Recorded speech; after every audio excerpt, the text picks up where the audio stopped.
All right, today we're looking at the advantages of the Crosman 760, and I've been asked, does it have any advantages over the Daisy 35?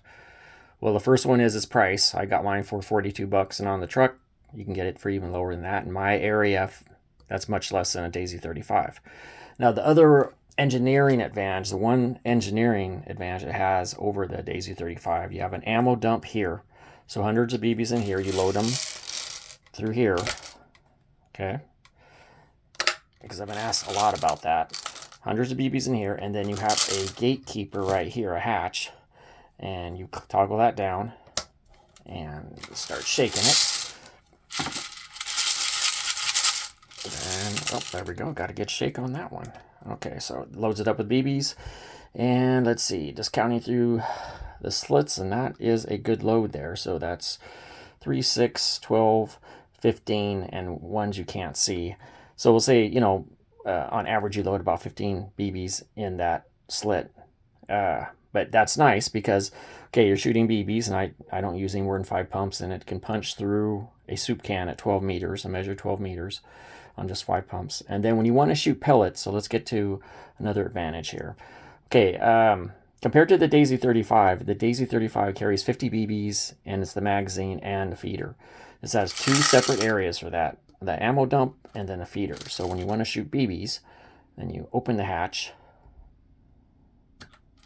and make sure to turn upside down. The reason you want to turn upside down to get a BB that could otherwise interfere with the pellet out of here and down on there. And then just shake it back in there, and they're all gone. And then double check it.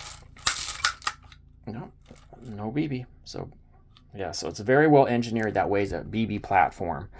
As long as you're watching your backdrop, and you can do some pest work with this as a BB gun. I have 2 Starlings to my credit using BBs on 5 pumps.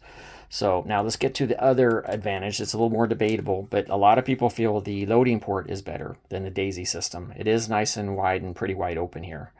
So that is more of a debate. No one argues that as a BB platform, this is superior with all the BBs you have on board and the way you can separate it and put the BBs out of the way back into the dump and not conflict with shooting pellets.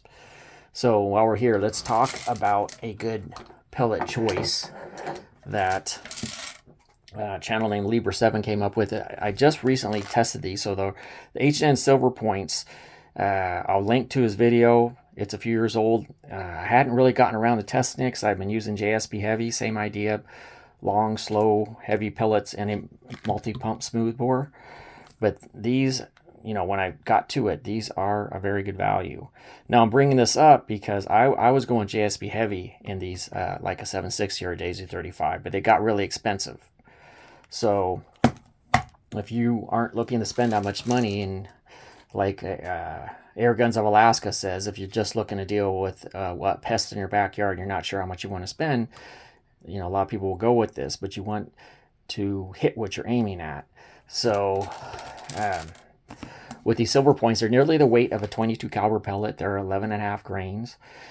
So surprisingly good.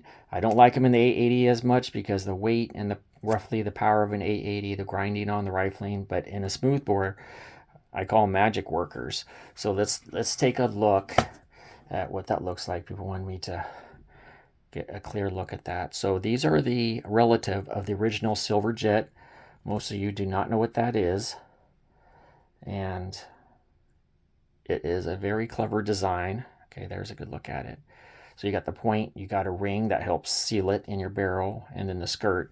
So this is just a lot more meaty, longer version of the Silver Jet.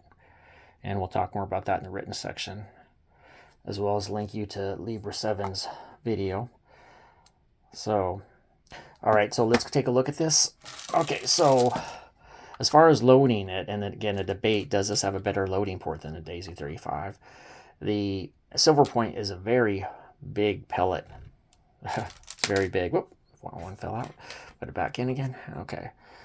And it goes in no problem. As you see, well, it keeps falling out. Normally you wouldn't do that, of course. You would just load it. I'm trying to show it to the camera. Okay, there we go. Okay, so yeah, no problem. And that is a long pellet. So if, yeah, when you see I have no problem here, go ahead and drop it out again, in fact. and show you that I am not struggling at all to load that or have any issues with my fingers not fitting. So yeah, beautiful pellet in this gun, and averages about 9 out of 10 at 12 meters. Measure 12 meters from the front of the gun. About inch and a half group is what you can hope for from this gun realistically. Try to get the range down to 15 yards, 12 meters, one of those two. So anyway, yeah. So I will put more in the written section about the silver points and the silver jets, and link to Libra 7's work on this, because now that I've actually tried them, he focuses on the Daisy 35 with these. I'm focusing on the 760, and they do look good. Now, to conclude, does this gun outshoot this Daisy 35? No way.